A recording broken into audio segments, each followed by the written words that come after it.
What's up, beautiful people? It's time for a new tutorial, and this one is going to be great. It's some very cute bell bottoms. We sell a bunch, and I'm actually making a customer's order, so go ahead and like the video, subscribe to the channel if you haven't already, hit the notification bell, stop right here, follow us on all our social medias, and let's get into the nitty-gritty here. So this is Petite Stitchery's Tardy Bells. This is the kid sizes. The link is, as always, in the description.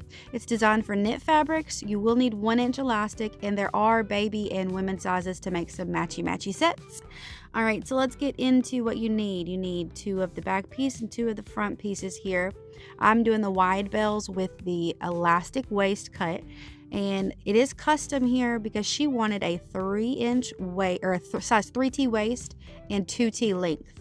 So I printed both patterns in the layers, and then I printed both sizes, both layers of 2T and 3T. And then I just cut the 3T waist in the 2T length, and then you'll need your elastic piece here, which is in the cut chart, and it's on the pattern, which is very convenient here. 19.75 because I'm doing the 3T waist, and I'm using rib knit fabric here from my favorite Little Rays fabric. Love their shop. They're great. I'll link them below. And this is a custom stripe for our shop here.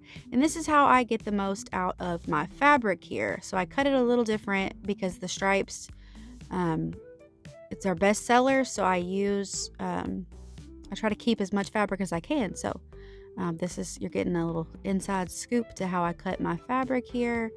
Because you have to cut 2 mirrored images, right? So when you put them right sides together like this, instead of just folding the fabric over and cutting it, you'll end up wasting a lot that way.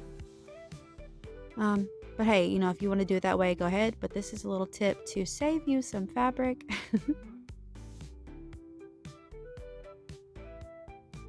But this pattern is absolutely adorable. There are different versions. There are slim bells, and there are a different, like I think, boot cut. And then you can also do, instead of the elastic waist, you can do a yoga band, which is also on that cut chart part on the pattern piece. So here's my elastic. I had a long piece cut here. I like to pre-stretch it, and then I'm going to cut it 19.75 inches. And then you will just create a loop of this elastic, just like on a sewing machine. I do a zigzag stitch. I overlap it in a loop, and then do a zigzag stitch there. So then we're going to put our pieces right sides together, front piece and back piece. So we have our front pieces right sides together here, and then we're going to put our back pieces right sides together.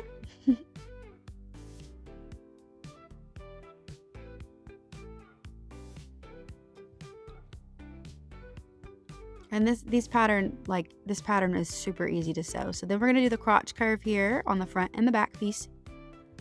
So super quick over here to the serger. You can absolutely use a sewing machine with a stretch stitch. Serger is just a lot quicker and a lot more professional looking. You don't have to have a serger, but it's definitely helpful. All right, so let's go back over here, and we're going to, that's the elastic that I did off camera. I like to quarter my elastic up. It helps a ton with the waistband and making sure everything is just lined up perfectly. So now I'm going to put my back piece right side up, and I'm going to put my front piece right side down. And can you guess what we're going to do next? If you guess side seams and then the whole crotch curve thingy here, the inseam crotch curve, you were right. So we're going to go over to the serger again. In super fast. I like to add a side tag here, so you're also getting a look at that in my side seam. And then I just keep on serging the edges. I do side seam, and then I do that inseam to inseam technically. Yeah. And I always, for a tip, I always have my customers try to give me the measurements so that I can make sure that I'm making the correct garment for their child's size or for their size if it's an adult.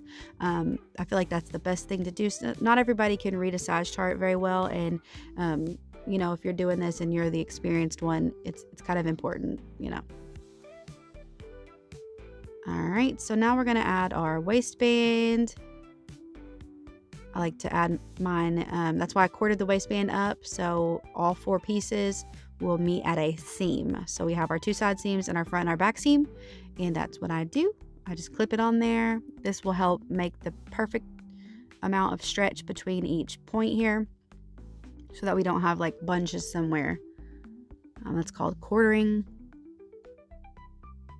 All right, and I do leave about 1/4 of an inch of the fabric, because when I serge this elastic on, which I am doing to the wrong side of the garment if you noticed, I like to cut off that 1/4 edge to get as close as possible to the elastic. So I'm not cutting the elastic, I'm cutting that 1/4 inch edge piece of the fabric off so that the needle is going right on top of the elastic, okay? So there shouldn't be any extra pieces, and you shouldn't be cutting into the elastic. You're like right up against it. And just go around.